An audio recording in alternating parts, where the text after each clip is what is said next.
Plein d'updates sur plein d'airdrops de projets qui permettent de bridger des jetons d'une blockchain à une autre. Ouais, effectivement, j'ai pas trouvé de meilleure façon d'introduire cette vidéo. On va commencer par le plus gros qui est Layer 0. Et sur celui-ci, il y a une petite transaction que j'ai faite récemment, c'est de passer de l'USDC à de l'USDV. L'USDV étant le stablecoin qui est disponible sur Layer 0. Pour ça, il suffit de sélectionner un stablecoin, peu importe lequel, par exemple ici de l'USDC, et de venir le sélectionner sur une blockchain. Je pense ici à une Layer 2, par exemple Optimism ou Arbitrum, pour ensuite venir le bridger vers une autre blockchain, disons Arbitrum. Et ici, on va sélectionner USDV pour le recevoir. En faisant ça, c'est un petit peu l'équivalent d'un swap parce qu'on va passer d'une crypto à une autre, et en même temps, on va bridger vers Arbitrum. Alors ce stablecoin là de Layer 0, j'ai pas encore grand chose à en dire, si ce n'est qu'à l'heure actuelle, il vaut 1$, ce qui somme toute est normal pour un stablecoin, et également qu'il y en a 18 millions en circulation à l'heure actuelle. Et si tu veux le reswapper une fois que tu es arrivé sur Arbitrum, c'est très simple, tu vas aller sur Trader Joe, tu vas aller dans Trade, et dans la partie juste ici, tu vas sélectionner l'USDV, et on va le swapper, je sais pas, par exemple en USDC, donc tac, de l'USDC, USDC, et voilà, je vais pouvoir le swapper avec une très légère décote. L'objectif étant ici tout simplement de marquer ce fameux stablecoin qui est à Layer 0. Toujours via Layer 0, s'il te manque du volume et que tu veux le réaliser pour peu cher, tu peux utiliser Core, qui du coup sans grande surprise est encore une fois un bridge, et celui-ci a l'énorme avantage de ne pas prendre de frais sur ce que tu vas bridger. C'est-à-dire que si tu bridges 1500 USDC vers Core, tu vas recevoir 1500 USDC sur Core, ce qui est donc extrêmement pratique. Et ici, tu vas pouvoir bridger à partir de différentes blockchains, notamment Matic, Arbitrum, Optimism ou encore Avalanche par exemple. De mon côté, j'ai trouvé que Polygon est la moins chère, mais attention, il y a un cap quand tu dépasses les 10 000$ de volume, et il te faudra peut-être retirer via une autre blockchain. Sachant que tu vas envoyer tes fonds vers Core, qui est une blockchain, il te faudra de quoi payer les frais de gaz dessus. Pour ça, tu peux notamment utiliser Merkly juste ici avec la fonction getGaz et GasRefuel. Ça te permet du coup de t'envoyer assez de gaz pour pouvoir passer l'une ou l'autre transaction sur la blockchain. Et à partir de là, si tu as besoin de plus de Core pour pouvoir payer les frais de gaz, tu peux tout simplement faire un swap sur les différents DEX qui sont disponibles sur la blockchain Core, notamment sur SushiSwap qui est disponible juste ici, ou encore sur ArcheSwap. C'est pas les meilleurs d'app au monde, mais bon, quand on a besoin de faire un petit swap pour y filer le gaz,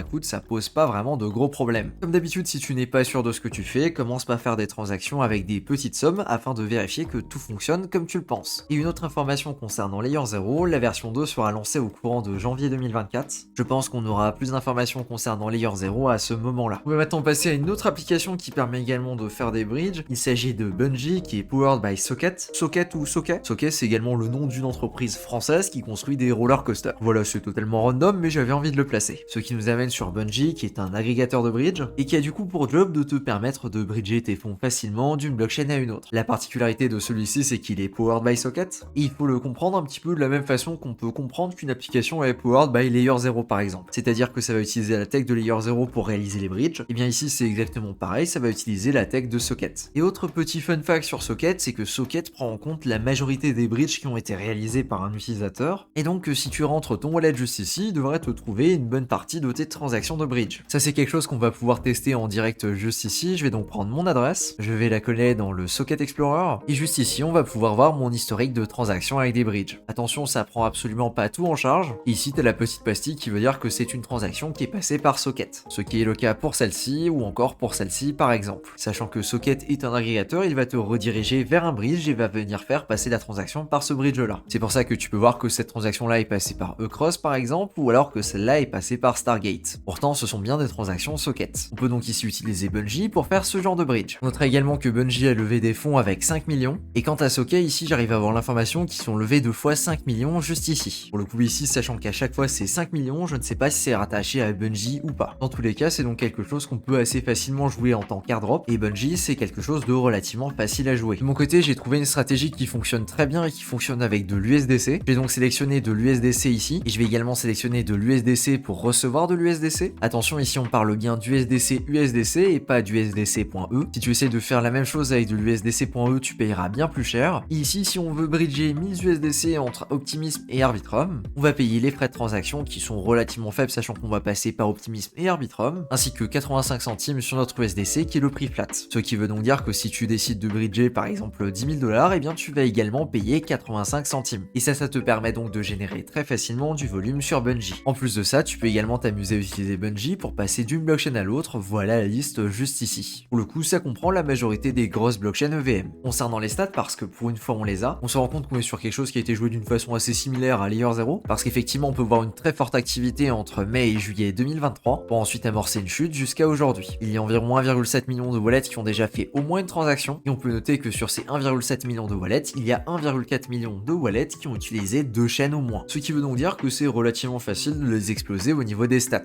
De mon côté, ça fait un petit moment que je fais quelques transactions à droite à gauche quand je dois bridger dessus. Et là, j'ai commencé à faire un petit peu de volume avec la stratégie que je t'ai donnée à l'instant. Et on parle encore d'un troisième airdrop dans cette vidéo qui celui-ci s'appelle Jumper ou Leafy. Tout simplement car on est exactement dans le même cas que ce qu'on a vu pour Bungie et Socket. Ici, on va avoir Jumper qui est powered by Leafy juste ici en bas à droite. Concernant Leafy, on est sur un autre chiffre. Ici, on est plutôt sur un 23 millions de fonds qui ont été levés. Et je n'ai ici par contre pas réussi à trouver de stats pour Jumper. Le fonctionnement est très similaire. On va sélectionner une blockchain de départ, un token de départ, une blockchain d'arrivée, un token d'arrivée. On va sélectionner la quantité d'Ethereum qu'on veut bridger juste ici, par exemple 0,03. Et il va automatiquement nous proposer la route la plus intéressante qui ici va passer par Hop. Et si tu veux faire d'une pierre deux coups, c'est également possible de sélectionner juste ici la route qui va passer par Stargate, même si ce n'est pas la route la plus optimisée. C'est d'ailleurs également possible directement sur Bungie. Ici, contrairement à ce qu'on peut voir sur Bungie, il y a un système qui est proche d'un genre de passe de combat pour ceux qui ont la référence. Et tous les mois pendant lesquels tu vas faire des transactions sur Leafy, tu vas gagner des points en fonction de ton activité. Ici sur ce wallet, j'ai uniquement de l'activité sur novembre. Donc ici j'ai Transactor parce que j'ai fait quelques transactions. En réalité, j'en ai fait très peu, j'en ai qu'une seule juste ici. On a ensuite Volumor qui va te faire des points en fonction du volume. Pareil, je pense que j'en ai très peu ici aussi. Donc voilà, ici j'ai environ 1000 $ de volume et j'ai gagné 18 points. Et on a ensuite Chainor qui dépend du nombre de blockchains qu'on a utilisé. Pour le coup ici, sachant que j'ai fait qu'une seule transaction, le résultat ce sera évidemment une seule. Ça c'est donc un pass qui est mis à jour en fonction de ton activité et il est rétribué une fois tous les mois. C'est-à-dire que pour le moment, j'ai pas encore mes points pour décembre, mais je les aurai courant janvier. Et pour obtenir ce pass, c'est pas bien compliqué, il suffit simplement de connecter ton wallet et de renseigner un mail sur une page que je te mettrai directement en description. De mon côté, je présume que si airdrop il y a, ce sera ça qui sera utilisé plutôt qu'un système à points un petit peu classique comme on a pu les voir jusqu'à présent. Je me dis que c'est quand même un petit peu dommage de développer tout ça avec un système de tiers, de rang, quelque chose qui se met à jour tous les mois, etc., qui est dynamique, pour au final prendre une snapshot très classique. Je pense donc que c'est plus pertinent de le jouer de cette façon-là et donc d'être actif un minimum une fois par mois. Ici, tu as donc une idée de ce que j'ai pu choper comme point sur un wallet qui est quasiment pas actif. Au niveau des stratégies, ici aussi, on va utiliser le fameux Circle CCTP qui nous permet du coup de bridger de l'USDC à prix fixe si on bridge de l'USDC d'une blockchain à une autre. Par exemple, ici, tu peux le voir, je viens de rajouter un 0 et on va effectivement toujours payer 3 $.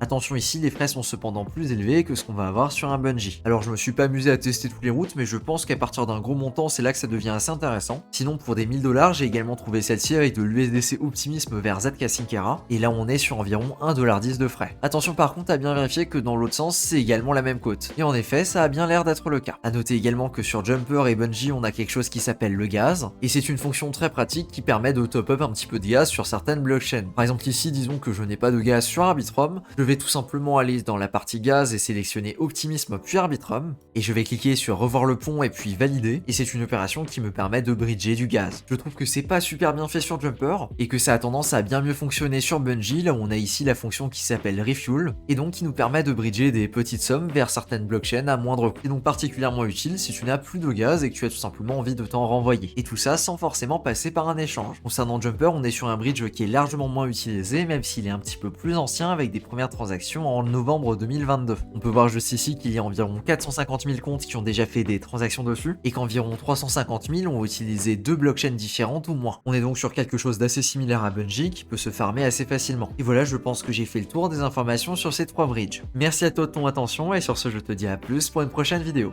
Ciao.